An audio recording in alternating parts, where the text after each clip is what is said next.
Jillian POV. Tapos na ang klase at hindi ko siya nakita. Umuwi na ako at hindi ko siya nadatnan sa bahay. Anak nang, di man lang siya naghugas. Pinagluto ko na nga siya ng pagkain eh. Sigaw ko sa sarili ko nang makita ang tambak na hagasin. Umakyat muna ako sa kwarto ko, at nagpalit ng damit tsaka bumaba, at hinugasan ang mga pinggan. Nakapagsaing na ako at nakapagluto na rin, pero wala pa rin si Carlos hanggang ngayon. Nasaan ba yung lalaking yun? Nauna na lang akong kumain, dahil ayokong sumabay doon. Natapos na akong kumain at 9 PM na ng gabi, pero wala pa rin siya. Dumiretso muna ako sa living room at nanood ng movie. Narinig ko ang pagbukas ng gate at pagtigil ng kotse. Hindi ako umalis sa sofa at hinintay siyang pumasok sa loob, hanggang sa bumukas ang pinto. Ba't ngayon ka lang? Tanong ko pero hindi ko siya nilingon. Ba't ngayon ka lang? Pag-uulit ko at lumapit sa kanya nang hindi siya sumagot. Ano bang pakialam mo? Sigaw niya. Uminom ka na naman ba?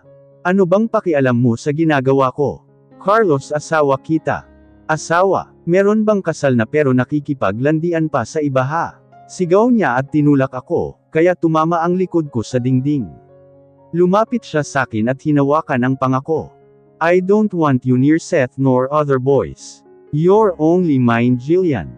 Mine only. Madiin niyang saad kasabay ng paghigpit ng hawak niya sa pangako. Carlos, nasasaktan ako. Naluluha kong sambit, pero parang hindi niya ako narinig. Binitawan niya ang pangako, at nagulat ako nang bigla niyang hawakan ang magkabila kong pisngi, at biglang hinalikan sa labi. It's not in a passionate but in an aggressive way. Ramdam kong kinagat niya ang ibaba kong labi, para lang bumukas ang bibig ko, at nalalasahan ko na rin ang dugo na nagmumula sa labi ko. Buong lakas ko siyang tinulak at nagkahiwalay ang mga labi namin, pero hindi siya tumigil dun dahil lumapit pa siya sakin at pinunit ang dress ko. Napatili ako nang makita niya ang ano ko at pangloob ko. Agad kong tinakpan gamit ang mga kamay ko ang katawan ko. You're so sexy. Sambit niya at hinalikan ulit ako. Ramdam ko ang pagtulo ng luha ko dahil sa ginagawa niya. Carlos, please stop, pagmamakaawa ko. Carlos, please. No, you're only mine. Bulong niya sa tenga ko, at aggressive niya akong pinaghahalikan. I said stop. Sigaw ko at buong lakas siyang tinulak, kasabay ng pagbuhos ng luha ko. Napatigil siya nang makita na niya akong umiiyak. Napaatras siya, kaya agad na akong tumakbo papunta sa kwarto ko at nilak yun. Carlos POV. What have I done? I almost done her. Napasuntok na lang ako sa pader, habang tinitignan ang dress na pinunit ko. Bigla kong naalala kung paano ko siya halikan sa labi at nalasahan ang dugo niya. Pero hindi pa rin ako tumigil sa paghalik. Kasunod nun ay ang pagpunit ko ng damit niya. Dahilan para makita ko ang katawan niya. Agad niya itong tinakpan, pero hindi yun nagpatihil sakin para halikan siya muli. Natigil lang ako sa paghalik sa kanya nang itulak niya ako, at biglang pagbuhos ng kanyang luha. Napaatras ako nang matauhan ako sa ginawa ko. Kitang-kita ko kung paano niya takpan ang katawan niya, kasabay ng pagbuhos ng luha niya, at ang dugong umaagos mula sa labi niya. Nang umakyat siya sa taas ay narinig ko ang malakas na pagsara ng pinto. Napaupo na lang ako sa sofa, at napahilamos ng mukha ko gamit ang kamay ko. How can I do that to her? Umakyat ako papunta sa kwarto niya, at pagpihit ko ng doorknob ay nakalock ito. Idinikit ko ang tenga ko sa pinto, at rinig ko ang malakas niyang pag-iyak. I was about to knock nang bigla itong bumukas at bumungad siya sa harap ko na may dalang mga bag. Where are you going? I'm leaving. Di ko kayang makisama sa isang katulad mo, sigaw niya, habang naiyak at nilagpasan ako. Jillian POV. Palabas na sana akong ng front door nang may biglang yamakap mula sa likod ko. Please don't leave me. Sambit niya. Is he crying? Please, Jillian. I need you. Please don't leave me. Pagmamakaawa niya. Napatigil ako nang bigla niyang sinabi yun. Kailangan niya ako. Jillian, I'm sorry kung pinilit kita. Nadala lang ako ng kalasingan at selos, binulong niya yung nun pero rinig ko. Tinanggal ko ang nakapulupot niyang mga braso sa bewang ko, at hinarap siya, selos. I don't want any man near you. Ako lang dapat. You're my property and no one can have you. Do you love me? Tanong ko pero di siya sumagot. Don't leave me please. Give me a good reason not to leave you. If you left me, our parents will know and the deal will be off. Rather pagbabanta niya. Are you freaking blackmailing me? Sigaw ko, I'll do everything for you not to leave me. Nagtaasan bigla ang mga balahibo ko dahil sa binulong niya. Iniwan niya ako dun at umakyat siya sa taas. Nagbabalak pa sana akong lumayas pero, if you left me, our parents will know and the deal will be off. Paulit-ulit kong naririnig ang boses niya, every time na magtatangka akong umalis. I can't do it. I just have to be with him for the sake of my parents' company. I will stay. Maaga akong nagising at naligo na ako at nagbihis ng uniform. Bumaba na ako at nagluto ng almusal at kumain na rin. Natapos akong kumain pero hindi pa rin siya nababa. Medyo nag-alala ako, kaya inakyat ko siya at pagpihit ko ng doorknob. Ay sumilip muna ako at nakita ko na parang binagyo ang kwarto niya. Sobrang kalat parang nagwala siya dito. Speaking of him, nakita ko siya sa sofa tulog, at may hawak pang bote ng alak. Bamantong hininga ako at dahan-daang senarya ang pinto. Bumalik ako sa kusina at pinagtimpla siya ng kape. Naglagay na rin ako ng note na inumin niya yun at paalis na sana nang bigla siyang bumaba.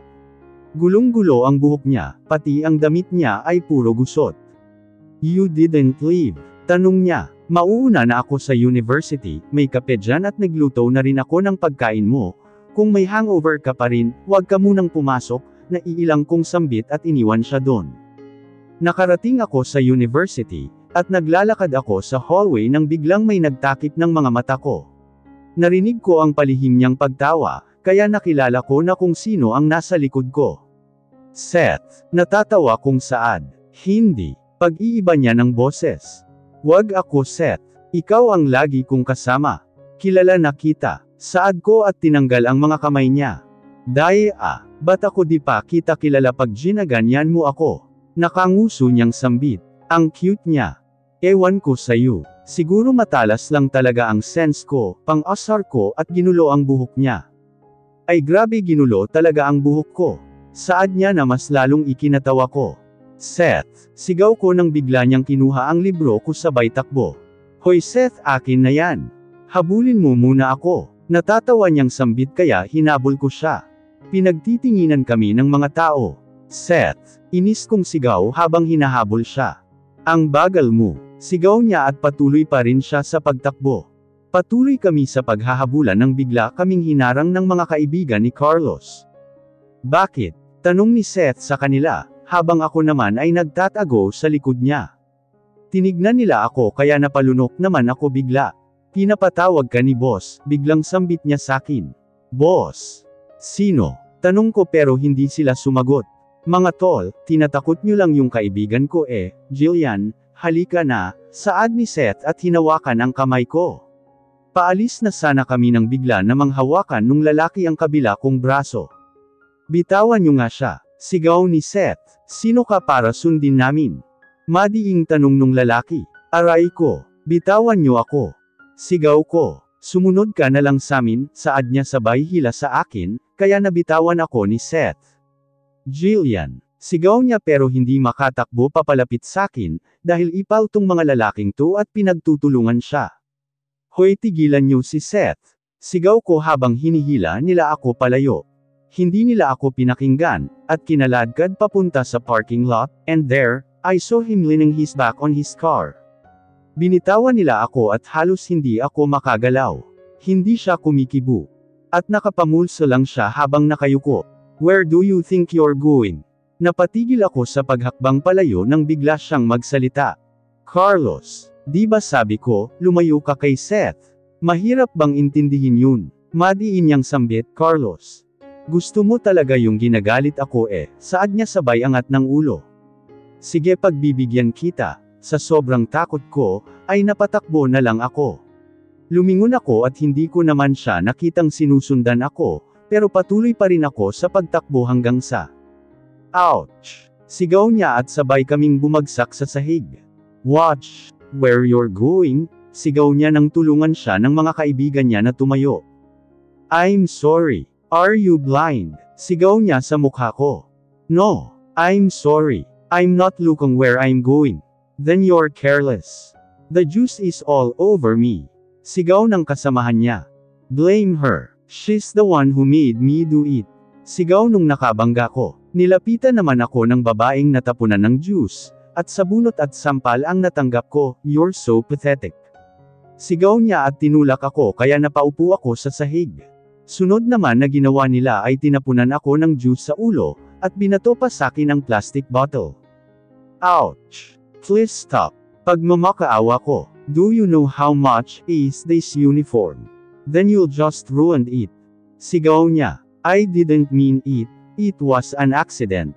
Whatever. Give me that. Sigaw niya at maya-maya lang may naramdaman akong may tubig na tinapon sa ulo ko. Grabe di pa ba sapat yung juice? Nakita ko ang pagdating nila Carlos. At umaasa akong tutulungan niya ako, pero nginisya niya lang ako sabay alis. Walang kwenta. Matapos nila akong alipustahin ay umalis na sila, at pinagtitinginan na ako ng mga estudyante. Yung iba ay kinukuhaan ako ng litrato, at yung iba naman ay kung makatawa ay parang wala nang bukas. Tumayo ako mula sa sahig, at tumakbo palabas ng school. Dumiretso ako sa kotse ko at umalis na. Hindi ako uuwi ng bahay. Dediretso ako sa kondo ko. Ma'am, okay lang po kayo? Tanong sakin ni Kuya Guard. Opo kuya okay lang po ako. Tumango siya kaya pumasok na ako sa loob. Pagkarating ko sa unit ko, ay buti na lang at nasa bag ko ang keycard ng kondo ko. Binuksan ko na ang pinto tsaka pumasok. Hindi muna ako papasok sa school. Ang laking kahihiyan ang nangyari sakin.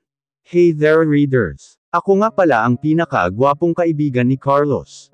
So yun nga, nandito kami sa tambayan namin at sinasakal ni Carlos si Jolie yung nambuli kay Jillian. Bullying my girl is the greatest regret you've ever made. And I'll make you pay for it. Galit na sambit ni Carlos, habang sinasakal si Jolie. Carlos, tama na, hindi na makahinga ang kaibigan namin. Sigaw ni Jane, pero hindi sila makalapit kay Jolie dahil hawak namin sila. Ano bang problema kung awayin namin yung new girl na yon? She deserves it. She freaking spilled all the juice on my clothes. Reklamo ni Ina. Are you dumb or something? Is she the one who's holding the bottle?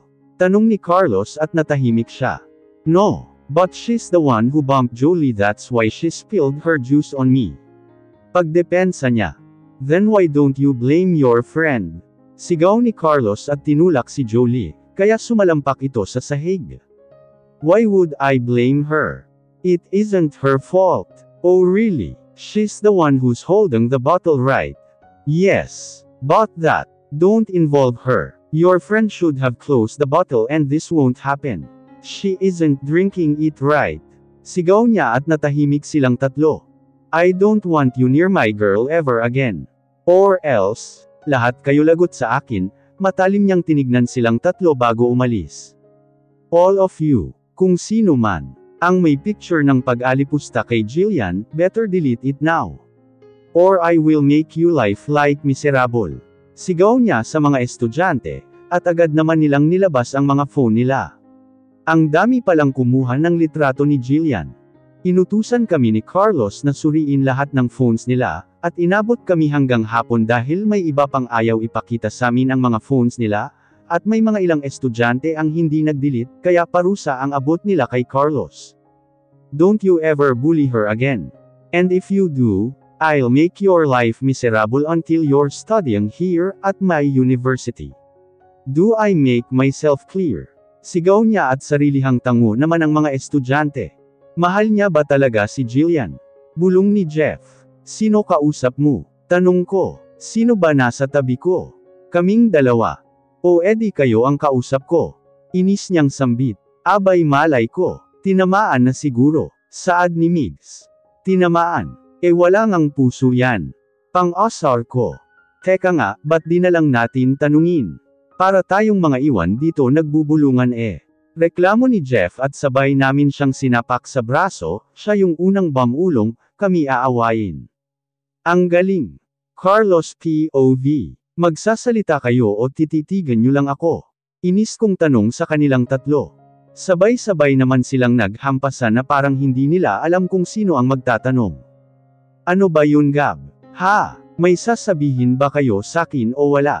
Jeff, ikaw na lang kaya? Ikaw may gustong makaalam di ba? Sigaw ni Gab sabay sapak sa braso ni Jeff. Ba't ka ba nananapak? Kanina ka pa ah. Sigaw ni Jeff at nagsantukan na sila sa harapan ko. Itigil nyo nga yan. Sigaw ko at agad naman silang umupo. Jeff, ano ba yon? Ano kasi boss, kanina? Just go straight to the point. Okay. Mahal mo ba si Jillian? Napatigil ako bigla sa tanong niya. Hindi, sagot ko, then, bakit mo siya pinagtanggol sa mga estudyante?